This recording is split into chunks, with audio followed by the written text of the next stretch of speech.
پوچھتا ہے کہ قیامت کا دن کب ہوگا؟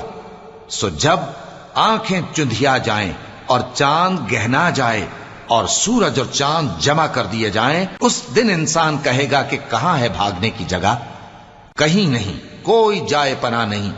اس روز تمہارے پروردگار ہی کے پاس تمہیں جا ٹھہرنا ہے۔ اس دن انسان کو جو عمل اس نے آگے بھیجے اور جو پیچھے چھوڑے ہوں گے سب بتا دیے جائیں گے۔ بلکہ انسان آپ اپنا گواہ ہے، اگرچہ عذر و معذرت کرتا رہے۔ اور اے پیغمبر صلی اللہ علیہ وآلہ وسلم، وحی کے پڑھنے کے لیے اپنی زبان کو تیز تیز حرکت نہ دیا کرو کہ اس کو جلد سیکھ لو۔ اس کا جمع کرنا اور پڑھانا ہمارے ذمے ہے۔ سو جب ہم اسے پڑھا کریں تو تم اس کو سنا کرو اور پھر اسی طرح پڑھا کرو۔ پھر اس کے معانی کا بیان بھی ہمارے ذمے ہے۔ مگر لوگو، تم دنیا کو دوست رکھتے ہو اور آخرت کو چھوڑے دیتے ہو۔